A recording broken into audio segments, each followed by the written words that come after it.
आपके ख्याल में उसकी तबीयत कैसी होनी चाहिए? नहायत ख़राब। ना कुछ खाती है, ना बात करती है। जब से इस बात का पता चला है, कमरे के एक कोने में बैठकर मुसलसल रोती है। कौन सोच सकता था behzad ऐसा कर सकता है? कौन है? किससे बात कर रही हो? फातिमा फूफी। मुझे या मम्मा, मुझे तो मैं please, बात करूं। दो इधर। अम्मी। शाबाश फूफी साहिबा, तुम्हारा भेड़ भेड़िया निकला है। ये था वो शहजादा जिसकी आपने मेरे सामने जमानत दी थी। मैं आपको नाराज होने का हक देती हूँ सुरूर साहिबा। मैं सिर्फ ये चाहती थी कि नहीं हूँ, बल्कि शाकी हूँ आपसे भी और अपने मरहूम शोहर से भी, जिसने जहरीले सांप को हमारे दामन में डाला। सुरूर साहिबा, मुझे भी बात करने की इजाजत दें। बात नहीं हो सके तो जवाब दो। मेरी बेटी की तबाहशुदा जिंदगी का जवाब, उसके टूटे हुए दिल और उसके आंसुओं का जवाब, उसके ख्वाबों का जवाब। आप इस बच्ची से कैसे नजरें मिला पाएंगी? सुरूर साहिबा, मैं नहीं कह रही हूँ कि आप गुस्सा न करें, आप कुछ न कहें। मैं कह रही हूँ कि आइए मिलकर हम बैठें और इसका कोई हल निकालें। मेरे पास लफ्फाजी की फुर्सत नहीं है। आपको अगर इतना ही अफसोस और अपनी जमानत देने पर आप शर्मिंदा हैं, तो उस दीवाने लड़के को फोन करके कहें कि अदालत में आके मेरी बेटी को तलाक दे और हक मेहर भी नहीं चाहिए, मेरी बच्ची के सदक़े जाए नहीं लेना। छोड़ो मुझे, क्या है मुसलसल अम्मी अम्मी कह रही हो? अम्मी आप उनसे बहुत बुरी तरीके से बात। इससे भी ज्यादा मुझे बुरा कहना था, फिर भी ख्याल कर लिया। बाहर कहाँ है? कमरे में अपने। जितना कोशिश कर रही हूँ अंदर नहीं आने दे रही, कह रही तन्हा होना चाहती है। किस लिए? अरे ये लड़का इस काबिल नहीं है कि उसके लिए मातम किया जाए। बाहर बाहर बेटा, कहाँ हो? बाहर।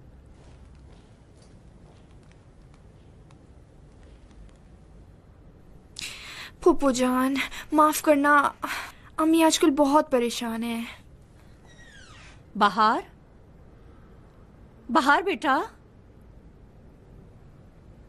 बाहर बेटा, तुम यहाँ हो मेरी जान?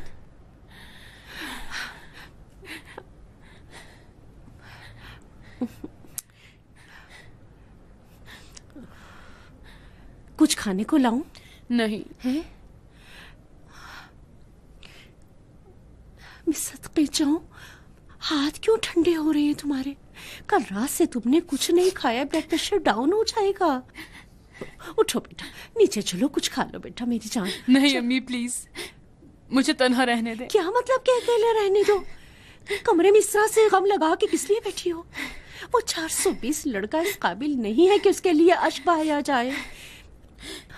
परेशान ना हो, तुम्हारा बाप मरा है, माँ तो जिंदा है। मैं उसको ऐसा सबक सिखाऊंगी कि तारीख में याद रखा जाएगा, समझ जाएगा। निगार, निगार, निगार, निगार जी। कहाँ जी हो? अम्मी। आओ, उस बेगैरत की तस्वीरें यहाँ से हटा दो, कूड़े में डाल दो। उसकी शादी के कपड़े भी एक कार्टन में जमा करके रखो। आए तो उसके सामने फेंक देना, आग लगा देना। प्लीज किसी चीज को हाथ मत लगाइए। क्या? यही जो मैंने कहा। क्या मतलब? चाहती हो कि ये सारी चीज तुम्हारे सामने रहे और तुम इसी तरह घुलती रहो? नहीं, मैं हकीकत का सामना करना चाहती हूँ। हकीकत? हकीकत ये कि उस कमीने ने तुमसे खयानत की और तुम्हारे एतमाद से गलत फायदा उठाया और तुम्हें धोखा दिया। लेकिन वो आदमी बेहजाद है अम्मी जान, मेरा शौहर है। मैं मर जाऊं। उस कमीने ने तुम पर इतनी मुसीबतें डाली, फिर भी तुम उसी की तरफदारी कर रही हो। देखो तो क्या कह रही है। नहीं अम्मी, मैं बेहजाद से अलग होंगी, लेकिन एक समझदार आदमी की तरह, जंग झगड़े और दुश्मनी से नहीं। तुम तो ऐसे बात कर रही हो कि अगर कोई ना जानता हो तो समझेगा कि तुम कसूरवार हो। हाँ, मैं भी कसूरवार हूँ। बेहजाद का इंतखाब मेरी जिंदगी की सबसे बड़ी गलती थी, लेकिन मैं इस गलती को मिटाना नहीं चाहती, भुलाना नहीं चाहती। हमेशा के लिए आंखों के सामने रखना चाहती हूँ, ताकि मुझे याद रहे कि मैंने क्या गलती की थी।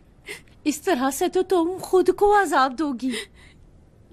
ये अजाब मेरी बेवकूफी की सजा है।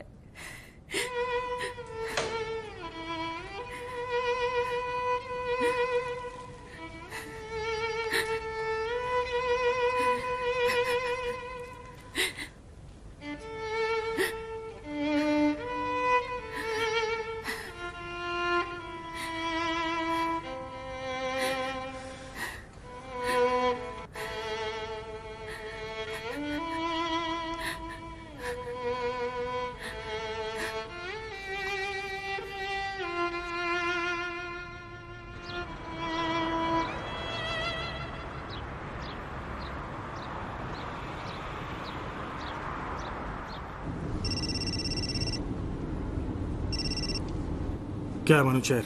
देखो, कसम से मैंने उन लोगों को रोकने की बहुत कोशिश की, लेकिन कोई फायदा नहीं हुआ। सुरूर साहिबा और उनकी बेटियां तुमसे बहुत नाराज हैं। वो जो तुमको पावर ऑफ अटॉर्नी दी हुई है ना, उसे भी वो लोग खत्म करना चाहती हैं। जानता हूँ बेहजाद भाई, ये इंसाफ नहीं, लेकिन तुम बेफिक्र हो। अब जब मैं कारखाने का मैनेजर बनने वाला हूँ, हर तरह से तुम्हारा ख्याल रखूंगा। तुम कारखाने के मैनेजर बन गए? यकीन करो, दिल से तुम्हारी जगह लेने पर राजी नहीं था, लेकिन उन्होंने मुझे मजबूर कर दिया। अब मेरे सुनते हो तो भाई इस तरफ ना आओ, वरना मजदूर तुम्हारी बेइज्जती करेंगे। मनुचेर, मुझे तुमसे घिन आती है।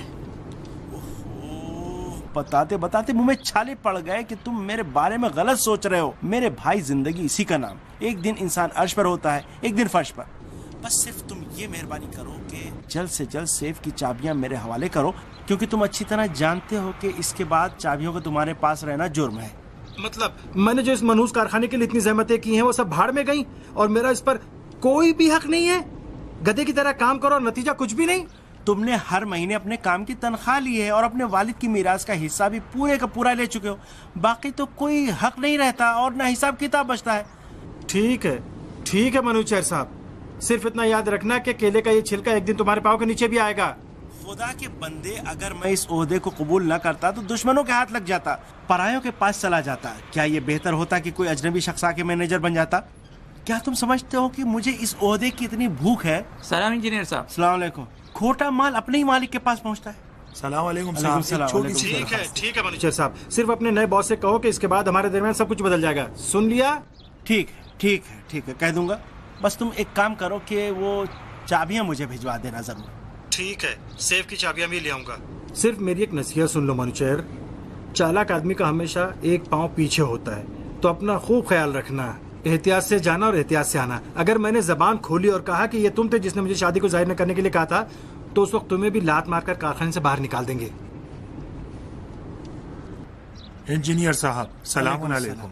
मैं अपने तमाम साथियों और उनकी फैमिलियों और अपनी फैमिली के तमाम अफराद की जानिब से आपको कारखाने का मैनेजर बनने पर मुबारकबाद पेश करता हूँ। हकीकत में बहुत अच्छा इंतखाब था। बहुत बहुत शुक्रिया आपका।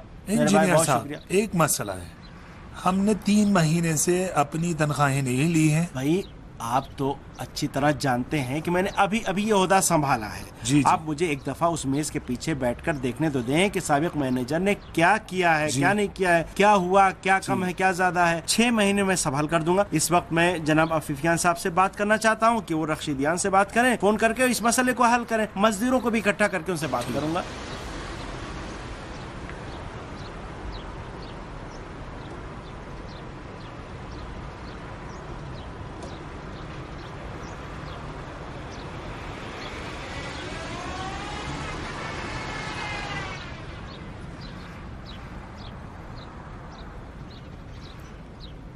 अस्सलामुअलैकुम, कैसे हो?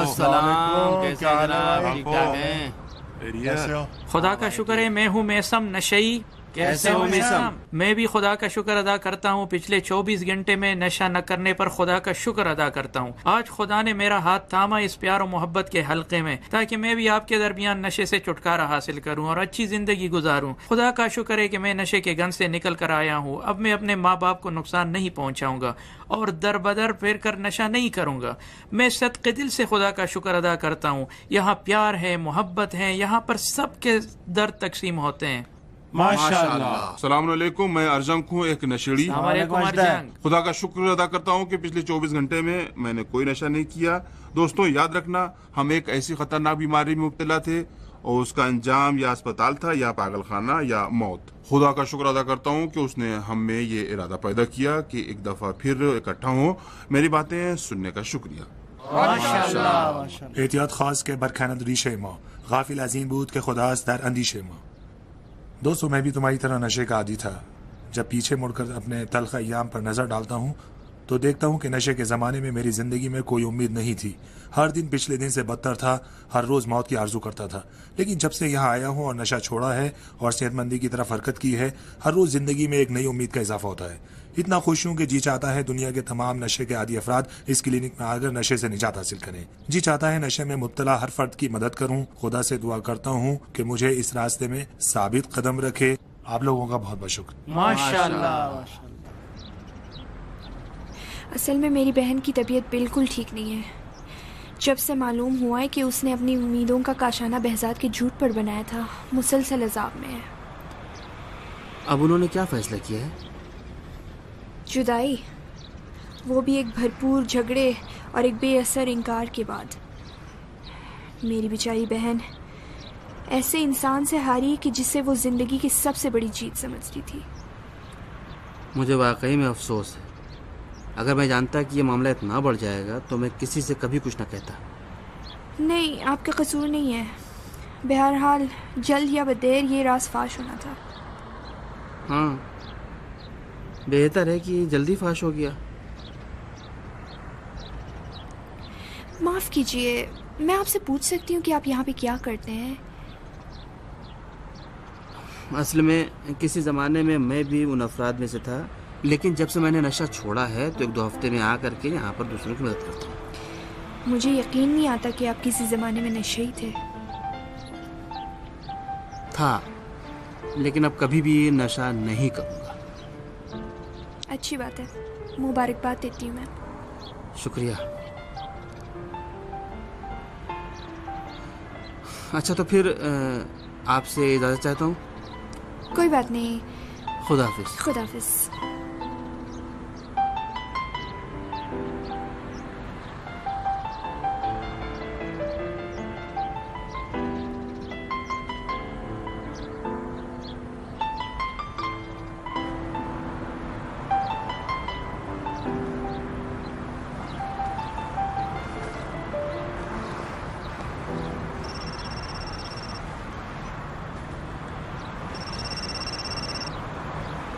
हेलो, अस्सलाम वालेकुम निखा साहब। सलाम फरूजान फर साहब।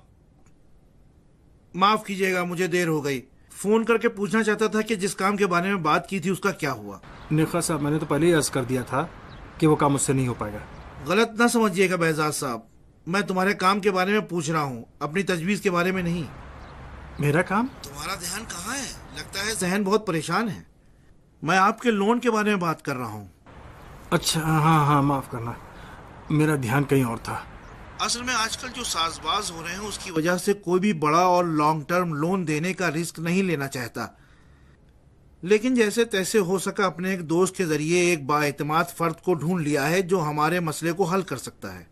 बहुत शुक्रिया नेखा साहब, लेकिन हकीकत यह है कि अब मुझे इस लोन की जरूरत नहीं रह गई। जरूरत नहीं है? इतनी जल्दी पशेमान हो गए? नहीं नहीं, पशेमान नहीं हुआ, लेकिन कुछ ऐसे हालात पेश आए हैं कि मजबूर हूँ कि लोन को छोड़ दूँ। क्या मतलब लोन को फिलहाल छोड़ दूं? खुदा के बंदे, मैंने तुम्हारे बात पर भरोसा करके अपनी पूरी जान लड़ाई है। सोचा तुम अपने काम में संजीदा हो, वरना मैं हर कसो नाकस के सामने खुद को इतना छोटा नहीं करता। जानते हो मैंने कितनी मुश्किलों से इस फर्द को ढूंढा है। नेखा साहब, आपका बहुत शुक्रिया, आपने मुझ पर बहुत मेहरबानी की, मैं भी बहुत शुक्रगुजार हूँ। लेकिन सच्चाई यह है कि मैं उस कारखाने में काम नहीं करता। क्यों, कोई बात हुई है क्या? नहीं नहीं, कोई बात नहीं हुई, बस वैसे ही कुछ अरसे तक कारखाने नहीं जाना चाहता। ठीक है, जैसी तुम्हारी मर्जी, लेकिन काश अपने वादे का ख्याल करते और मुझे पहले बता देते ताकि खामखा मैं खुद को जहमत में न डालता। खुदा हाफिज। खुदा हाफिज।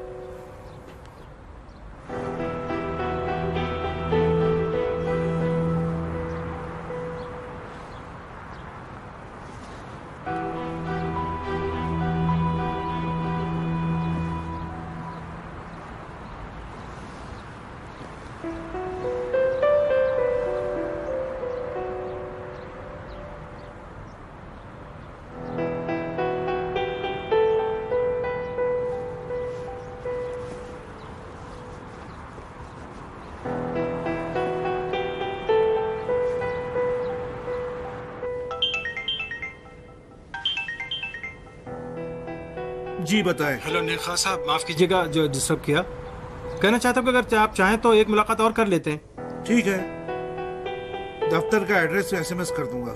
शुक्रिया, खुदा हाफिज।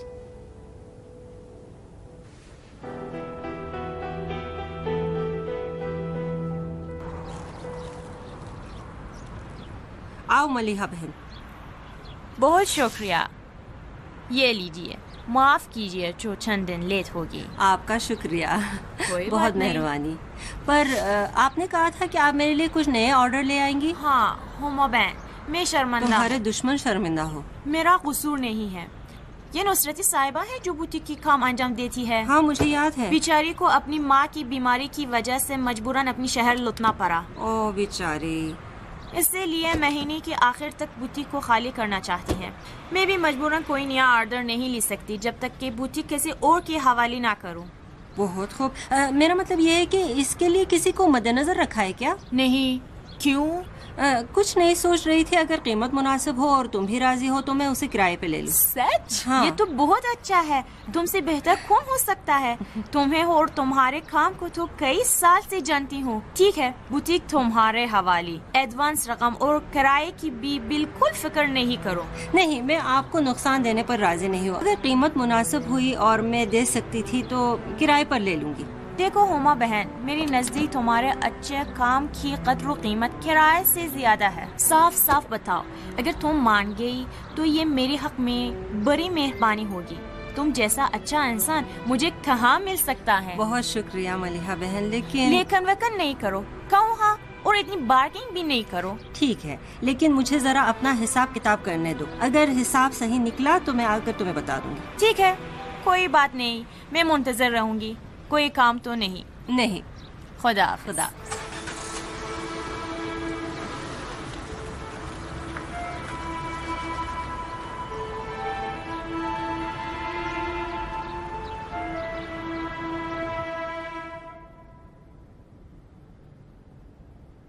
कैसा, अच्छा लगा?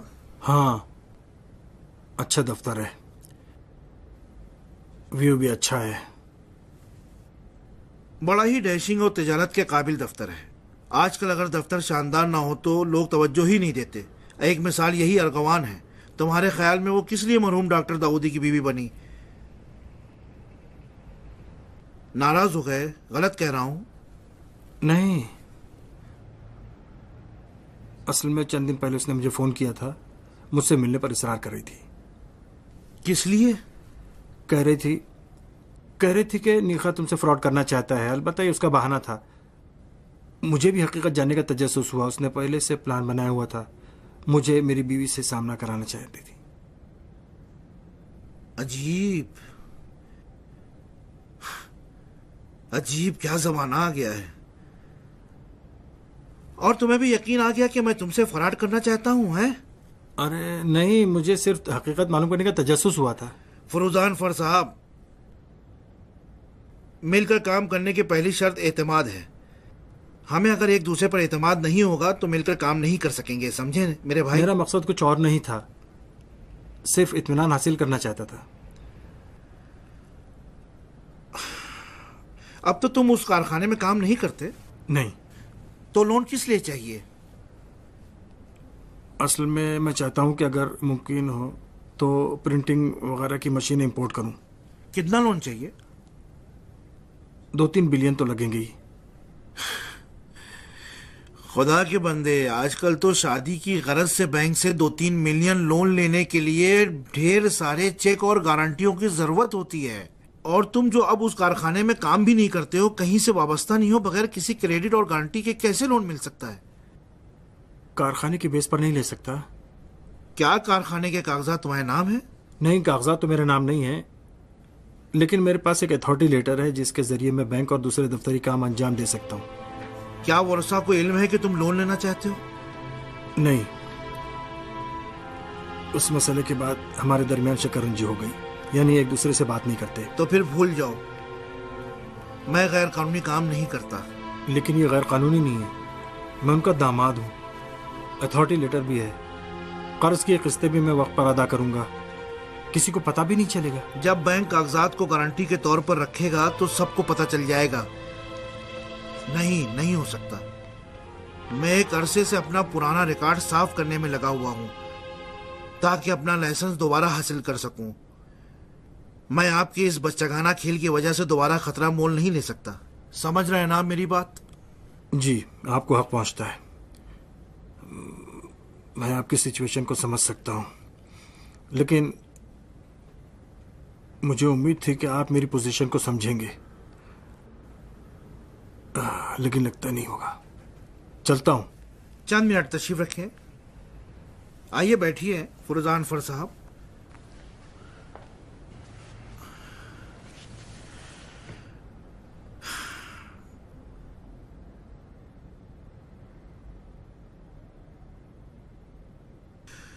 आप जानते हैं कि बैंक को ये इत्मीनान हासिल करना होगा कि ये लोन सामान खरीदने पर खर्च होगा, जमीन और जायदाद वगैरह खरीदने पर नहीं।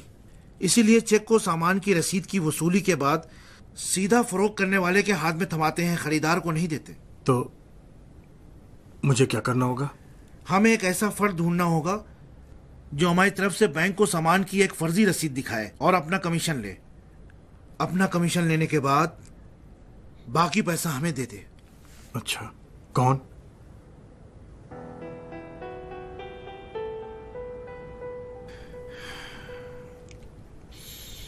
मैं एक ऐसे फर्द को जानता हूं जो हमारा मसला हल कर सकता है, लेकिन बहुत ज्यादा लालची है।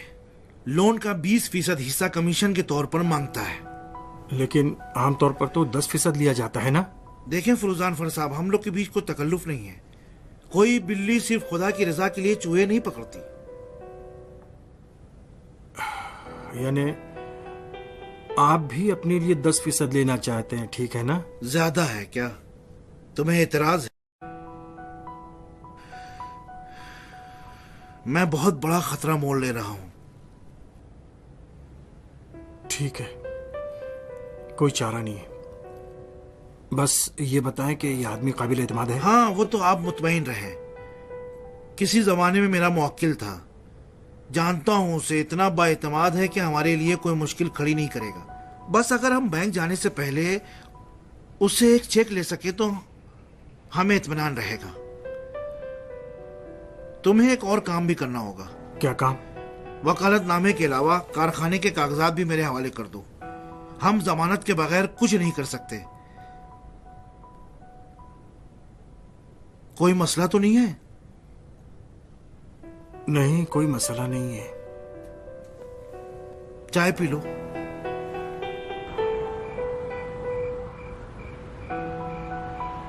बेचारी जब बात कर रही थी तो उसकी आंखें पूर्णम थीं।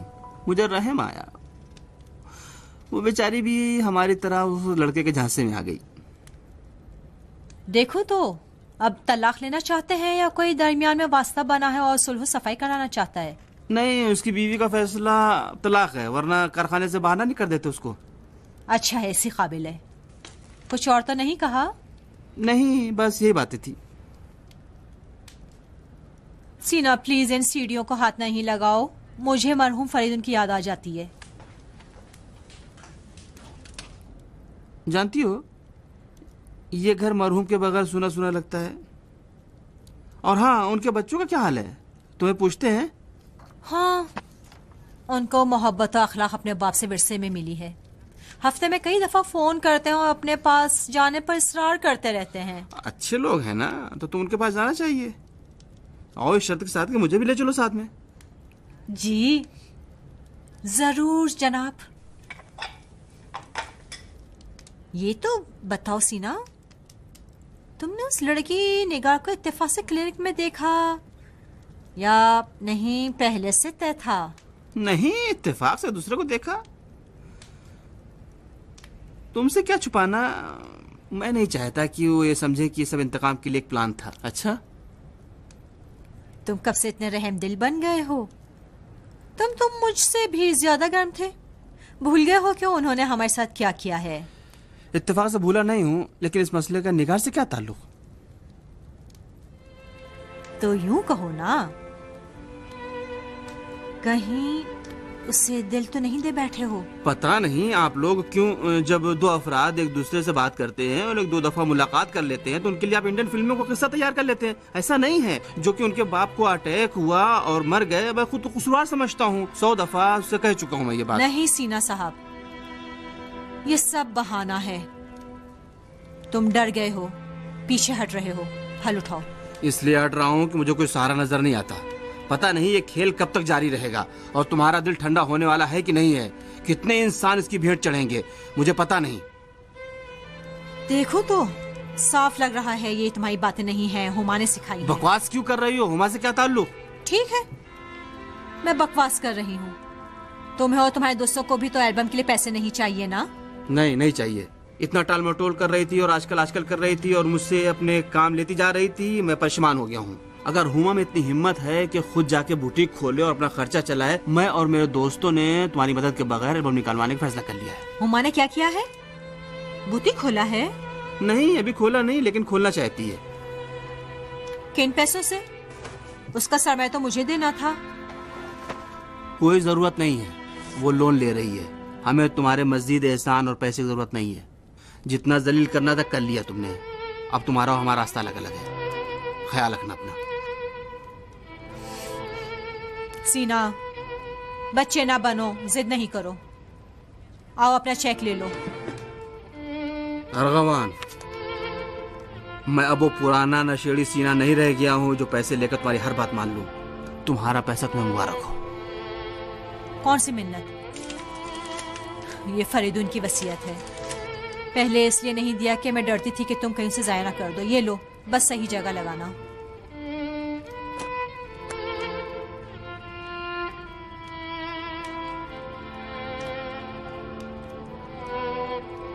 अर्गवान, कुछ कहने की जरूरत नहीं।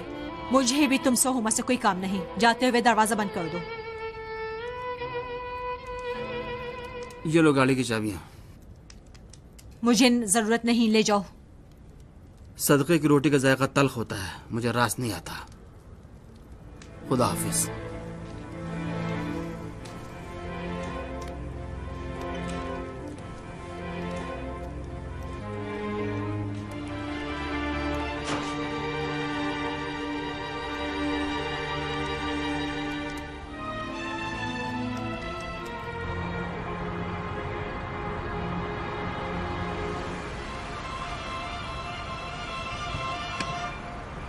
ये लीजिए, बहुत शुक्रिया।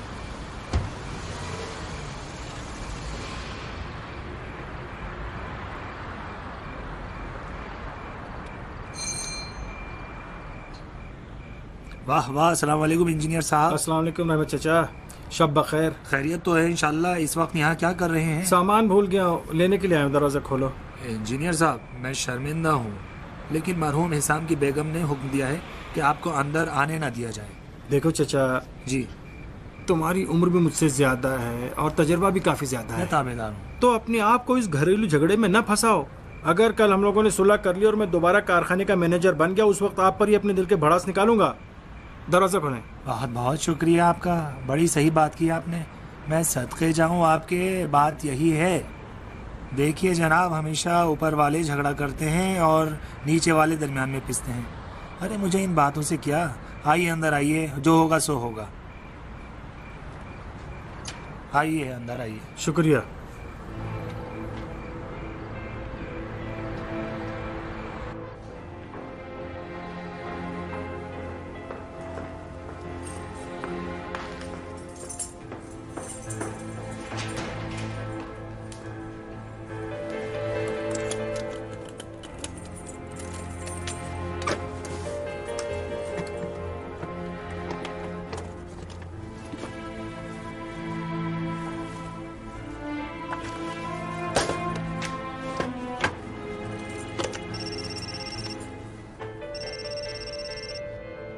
वाह वाह इंजीनियर जानबख्श साहब, मुझे नहीं लगता था कि बॉस इतनी देर तक जागते हैं। बेजाद, ये क्या कह रहे हो तुम? मैनेजर की कुर्सी तुम्हारे लिए ही जेब देती है। हम तो बस चंद दिन के लिए इस कुर्सी पर बैठ गए हैं और जो सबक सीखा है तुमसे उसी के इम्तिहान दे। दूसरी ये कि बंदे खुदा, तुम अपने दिल की भड़ास मुझ पर क्यों खाली करते हो? अरे यार, मैं तो एक नौकर हूँ, जिस काम का हुक्म मिलता है वही अंजाम देता हूँ। अरे दीवाने, मैं पागल तो नहीं हूँ कि अपने साले को छोड़कर इन लोगों के साथ दूंगा। तुम्हें इस वक्त भी मेरी ही फिक्र लगी हुई है और मेरा अहवाल पूछने के लिए फोन किया है ना? नहीं यार, जानता हूँ कि कारखाने में गए हो तुम, लेकिन नहीं पता किस लिए। फिक्र ना कीजिए मनूचर साहब, मैं आपके खाली थैलों से अपनी जेब भरने नहीं आया हूँ। मेरा कुछ सामान रह गया था, वही लेने आया हूँ। बेजादिया, हमारी अपनी पोजीशन तुमसे ज्यादा कमजोर है। मैं अगर कुछ कह रहा हूँ तो तुम्हारे लिए कह रहा हूँ। तुम तो इन चापलूस लोगों को जानते हो। सुबह होते ही सारी रिपोर्ट सुरूर साहिबा को पहुंचा देंगे। वो भी औकाब की तरह आके मेरे सर पर झपट पड़ेंगे कि ये साहब आधी रात को क्यों आए थे कारखाने। मनूचर साहब, मुझे किसी की कोई फिक्र नहीं है। जो भी मुझे जो कहता है उसको कहने दो। खुदा तुम्हारे मरहूमीन को गरीक रहमत करे। मैं भी तो यही कह रहा हूँ, क्यों खामखा दूसरों को बहाना दो कि कोई सवाल तुमसे पूछ सके। तुम मेहरबानी करके खामोशी से बाहर निकल जाओ। मैं चौकीदार से बात करता हूँ कि कल हमारी रिपोर्ट ना पहुँचाए वहाँ। मनुचर साहब, मैं चोर बन के कारखाने में नहीं आया हूँ जो खामोशी से निकल जाऊँ। फोन बंद करने से पहले मेरी एक नसीहत सुन लो। गधे को खुश करने के लिए शादी में नहीं ले जाते, बल्कि सामान उठाने के लिए ले जाते। यकीन रखो, जब उनका मसला हल हो जाएगा तो तुम्हें इस्तेमाल शुदा टिश्यू पेपर की तरह लपेट कर दूर फेंक देंगे। खासकर अगर उनको पता चला कि तुम सब कुछ जानते थे फिर भी खामोश रहे। खुदा हाफिज।